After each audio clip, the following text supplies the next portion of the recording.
Hello and welcome in super boys. और अगर तुमने कम्युनिटी टैब चेक किया होगा तो तुम्हें ये बात पता चल गई होगी कि हम कलर बैटल सीरीज स्टार्ट कर रहे हैं, जिसमें हम सेम कलर्स के सुपर हीरोज या फिर सुपर विलन्स या फिर एंटी हीरोज की बैटल करवाएंगे और जानेंगे कि सबसे ज्यादा स्ट्रॉन्ग कौन है। और वीडियो शुरू करने से पहले एक चीज और कि अब हमारा सिल्वर प्ले बटन आ चुका है और ये तुम लोगों के बिना पॉसिबल नहीं होता, इसलिए थैंक यू सो मच। तो इस रेड कलर बैटल सीरीज में आज का एपिसोड रेड सुपर हीरोज के ऊपर होने वाला है, जिसमें मैंने लिया है red Hulk, Scarlet Witch, supreme strange जो एक व्हाट इफ कैरेक्टर है, एंड सबका फेवरेट आयरन मैन। एग्जांपल के लिए रेड हल्क को हमने कॉमिक से उठाया है क्योंकि मूवीज में अभी उसे हमें नहीं दिखाया गया, लेकिन फिक्र की कोई बात नहीं है क्योंकि थंडरबोल्ट्स मूवी के अंदर रेड हल्क हमें एज अ मेन विलन देखने वाला है। इससे ज्यादा कूल बात कुछ हो सकती है क्या? एंड आयरन मैन और स्कारलेट विच को हमने उनकी मूवीज के वर्जन से लिया है। और रही बात सुप्रीम स्ट्रेंज की, तो वो व्हाट इफ का कैरेक्टर है तो हमने उसे व्हाट इफ से ही उठाया है। और तुम्हें क्या लगता है कौन विनर होगा? उसका नाम अभी से तुम कमेंट कर देना, इससे हमें ये भी पता चलेगा कि कितने लोगों का मार्वल का नॉलेज कमाल का है। भाई आपका नॉलेज तो कमाल का है भाई का। तो शुरू करते हैं अपने लिस्ट के first gamma character the red Hulk से। रेड हल्क का ओरिजिन यानी कि उसकी बैक स्टोरी कुछ इस तरीके से है। जनरल थंडरबॉल्ट्स नाम का एक कैरेक्टर होता है जो कि हल्क का फादर इन लॉ होता है। तो वो हल्क को मारना चाहता था, इसलिए वो खुद को गामा पावर्स और कॉस्मिक पावर से इन्फ्यूज करवा लेता है, जिसके बाद उसके अंदर रेड हल्क की इनक्रेडिबल पावर्स आ जाती हैं। लेकिन रेड हल्क की पावर्स और ग्रीन हल्क की पावर्स में बहुत ज्यादा डिफरेंस है। जैसे कि रेड हल्क को बनाया गया था गामा रेज और सुपर सोल्जर सीरम का यूज करके, but on the other hand red Hulk को बनाया गया था गामा पावर और कॉस्मिक पावर्स का यूज करके। और ये कॉस्मिक पावर्स वही है जो गैलेक्टस और सिल्वर सर्फर के पास है, इसीलिए रेड हल्क की पावर्स इतनी ज्यादा अलग है ग्रीन हल्क से। और कॉस्मिक रेज का यूज करने की वजह से उसकी स्किन का कलर भी रेड हो जाता है। और मार्वल के अंदर शुरू में इसे एज अ विलन इंट्रोड्यूस करवाया गया था, जिसने आते के साथ ही अबोमिनेशन, जिसे हमने मूवीज के अंदर देखा है, उसको भी टपका दिया था। लेकिन बाद में ये सुपर विलन से बन जाता है एंटी हीरो, फिर सुपर हीरो। अब बात कर लेते हैं रेड हल्क की सुपर पावर्स के बारे में। जैसा कि रेड हल्क के पास अनलिमिटेड स्टेमिना और अनलिमिटेड रॉ पावर है। और सारे लोग जानते हैं कि जैसे जैसे हल्क को गुस्सा आता है उसकी पावर्स इंक्रीज होती रहती है, लेकिन रेड हल्क के मामले में ये थोड़ा उल्टा है। रेड हल्क जितना ज्यादा नॉर्मल रहेगा उसकी पावर्स उतनी ज्यादा स्टेबलाइज रहेंगी, लेकिन जैसे टाइम के साथ रेड हल्क का गुस्सा बढ़ता जाएगा तो उसकी बॉडी ज्यादा हीट करने लगेगी और उसकी बॉडी इतनी ज्यादा हीट जनरेट करती है कि वो चलता फिरता वॉल्केनो बन जाता है। एग्जाम्पल के लिए स्पाइडरमैन के वेब्स भी वहाँ पर मेल्ट हो जाते हैं। और रेड हल्क किसी भी एनर्जी को अब्सॉर्ब कर सकता है, और वो जैसे जैसे एनर्जी अब्सॉर्ब करता रहेगा उसकी पावर्स बढ़ती जाएंगी। और रेड हल्क की पावर्स का एक ड्रॉबैक है, और वो ये है कि उसकी पावर्स की लिमिट है। जैसा कि अगर उसको ज्यादा गुस्सा आएगा या फिर वो ज्यादा एनर्जी कंज्यूम करेगा, इसकी वजह से उसकी बॉडी हीट जनरेट करेगी, और ज्यादा हीट जनरेट करने की वजह से वो खुद इंजर्ड होकर हार जाता है। उसके पास हीलिंग फैक्टर भी है, जिसकी हेल्प से बुरी तरह जलने के बाद भी वो खुद को रीजनरेट कर सकता है। रेड हल्क की पावर्स की फीट बहुत अलग है। जैसे कि उसकी थॉर से फाइट हो रही थी और वो अर्थ पर थॉर को नहीं हरा पा रहा था क्योंकि थॉर के पास मिजोनियर था, इसलिए वो थॉर को स्पेस के अंदर ले जाता है। और जैसा कि तुम लोग जानते हो कि स्पेस के अंदर ग्रेविटी नहीं होती, और ग्रेविटी ना होने की वजह से वो थॉर के हैमर मिजोनियर को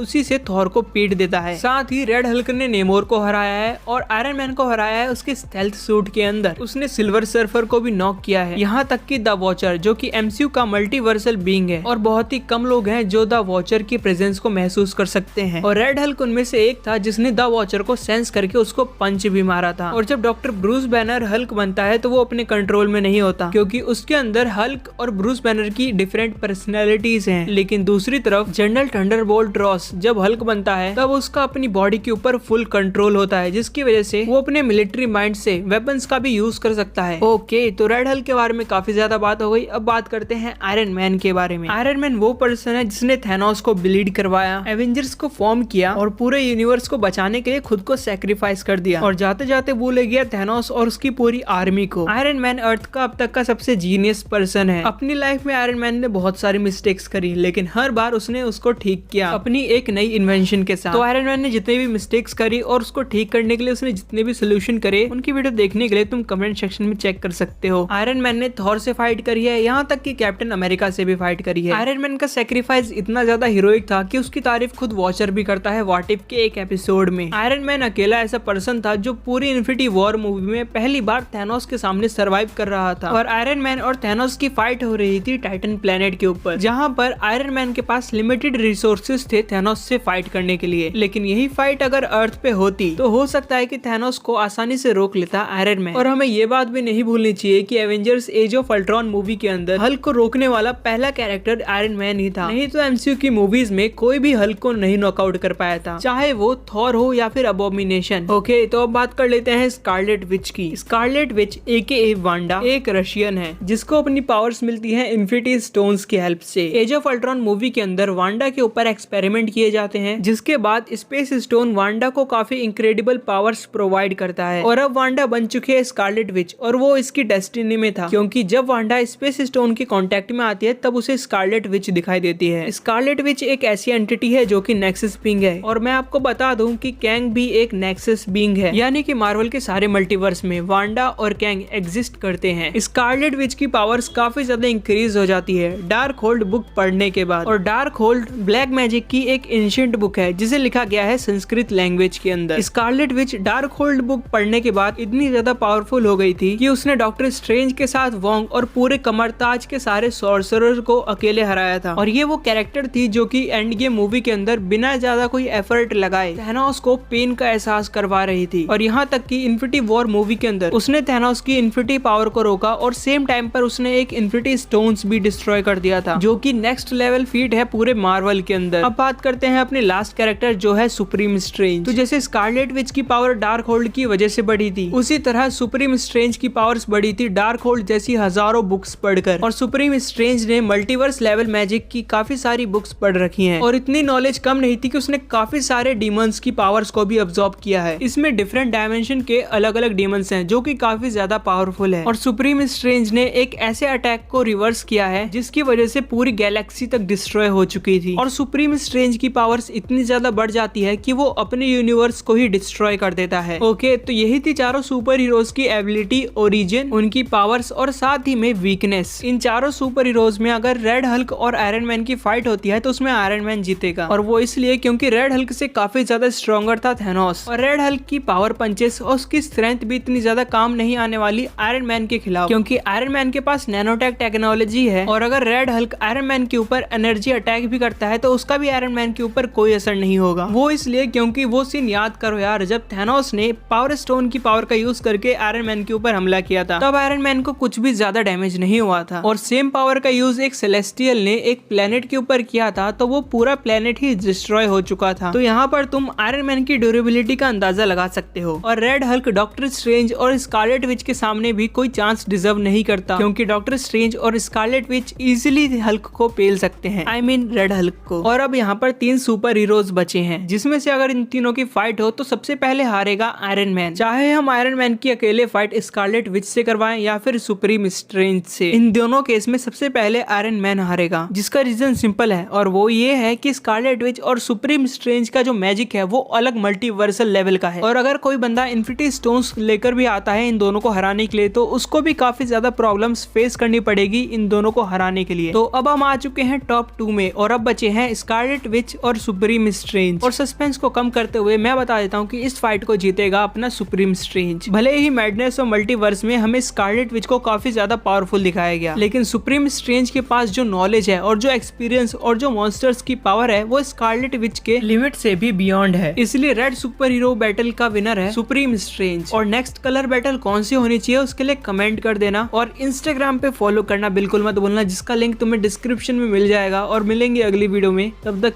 तक के लिए आप हमारी दूसरी वीडियोस को देख सकते हैं।